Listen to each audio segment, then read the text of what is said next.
Hey man, how you doing? You know what to do, you just don't do it. At this point, you've probably read Atomic Habits and all the other procrastination books.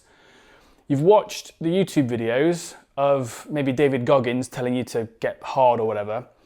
You have tried all the habit trackers. You've had the habit trackers on your phone. You probably haven't opened them in a few months. Why is this? Actually, if a friend had the same problem with follow through that you do, you would know just what to say to that person, wouldn't you? Well, why is it then, rather frustratingly, that you can't apply the same stuff to yourself? You can't take your own advice. First of all, man, I want to say that this problem is universal, right? It's something that humans go through. We all go through it. Is it because you're lazy, though? Because this is something that a lot of people might think. I'm just lazy. I don't believe it is. In fact, I know it isn't. Because this problem is way deeper and way more complex than any simple explanation like that. You can't just say, I'm just lazy, and then that's the end of it. Humans are way too complex. They're way more complex than that. And I want to explain exactly what's going on in your mind when you have, like, a part of you wants to do this and a part of you won't do it. There's like an internal conflict, and I need to explain why this happens.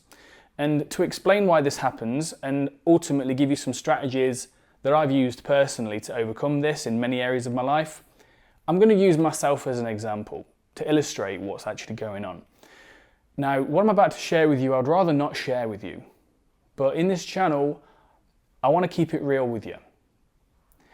I struggle, still to this day, with emotional eating. Part of me doesn't like that. A part of me really doesn't like that. A part of me thinks that I shouldn't struggle with that because I'm a man. Men should be more disciplined. Men shouldn't struggle with emotional eating. And this isn't made easier by the fact that when I read, I've read a couple of books on emotional eating, it's women on the cover. And in the book itself, the women who are talking about emotional eating and giving strategies and stuff, in the book, they're talking about, oh, I need to fit into a size 12 dress, and they're using very women-specific language that doesn't exactly help. And I'm there thinking, well, why do I struggle with this? Let me explain to you the cycle that usually goes down. Sometimes, even though I really enjoy my life, 90% of the time I'm in a really good mood and everything's great, right? But that other 10%, sometimes I get sad. Sometimes I get sad for seemingly no reason. And here's what happens. A part of my mind, when I feel sad, gets involved. A part of my mind gets activated. That part of my mind wants food. It wants to feel good. And for some reason, this part of me attaches itself to food as the main reason that as the main way that it's going to make us feel better. Sometimes I can resist. Sometimes this part of me, I can be like, no, not right now. I can have some boundaries. But sometimes that craving is very intense, and sometimes I do not resist. Sometimes I binge, okay? And then what happens? I binge, and then the following day, or even a few hours later, another part of my mind gets involved. Another part of my mind is triggered. This part is very critical. He's very judgmental. He starts telling me, this is what that part of me says, you're disgusting. You've got no self-control. You're lazy. You're worthless. How are you going to achieve these grand ambitions if you can't even resist a fucking McDonald's? That part of me gets very, very nasty. And I can hear him talking. And to tell you the truth, he sounds a lot like my dad when I was younger. Because that's where that critical voice often comes from, is the voices we heard when we were younger. Now, it's at this point when it really is make or break, because things can get a lot worse. When that voice gets really loud, if I make this mistake, if I listen to that voice, if I believe what that voice tells me, instead of that voice being over here and I can be like, bullshit, that voice can sometimes, man, it can get behind my eyes and it can possess me. And all of a sudden, I become like the embodiment of that critical voice, and I believe everything he thinks. And then what happens? I feel shame. I feel shame in my system. from head to toe. Shame for me, my existence, my insufficiencies, every little flaw is amplified times 1,000. This feels awful physically. Shame is toxic emotion. And then that part of me earlier that wanted to eat in response to the sadness now wants to eat to deal with the shame. And the problem is, the shame is way stronger and way more painful than the sadness was.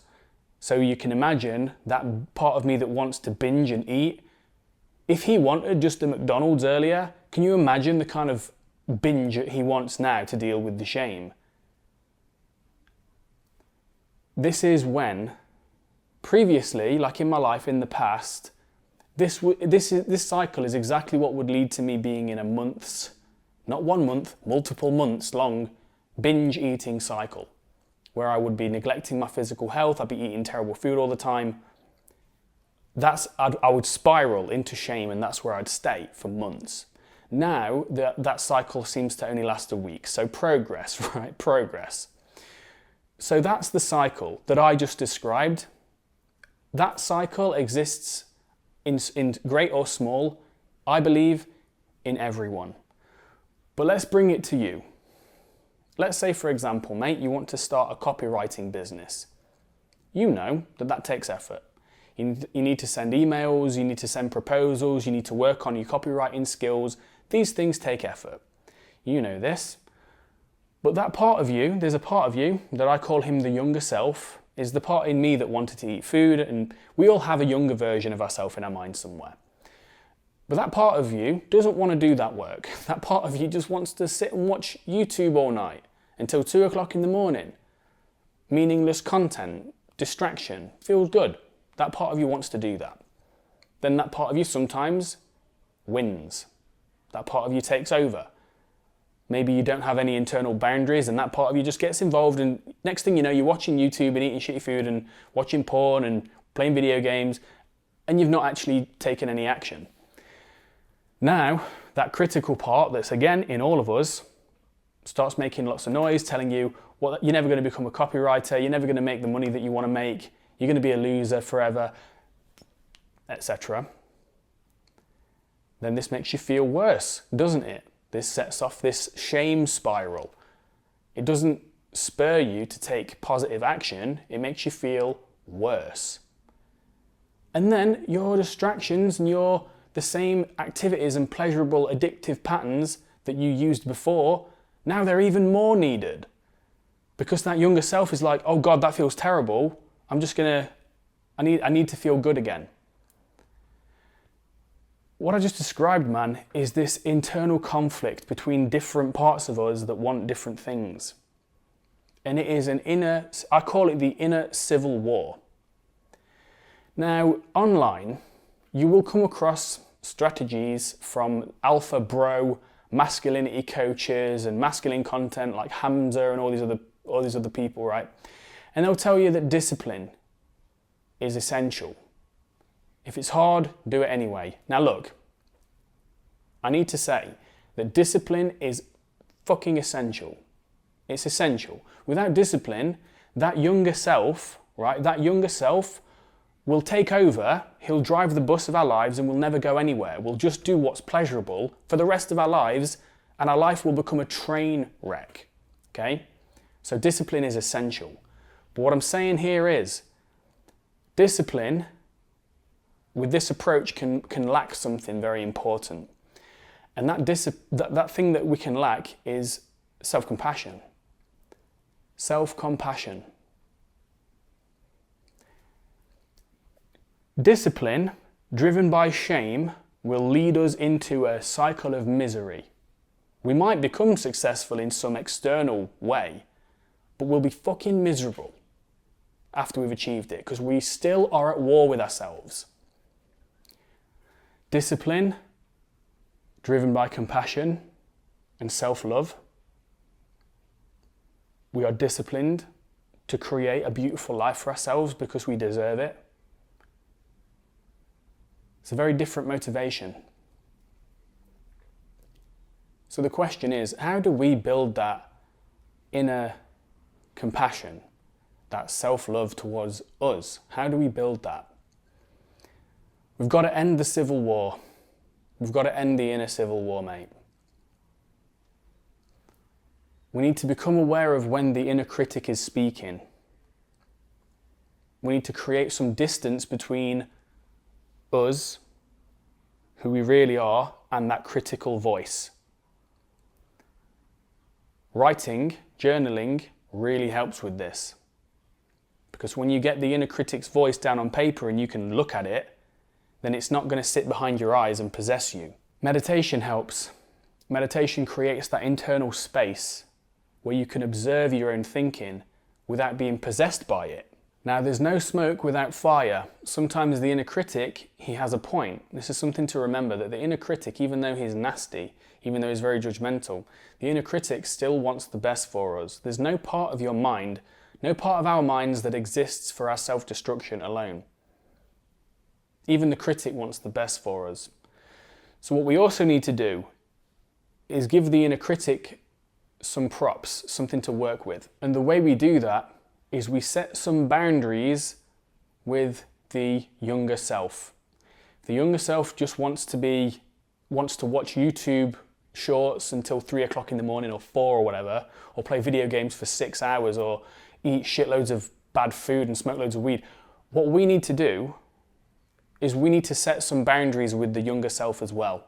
We need to be like a loving parent to ourselves.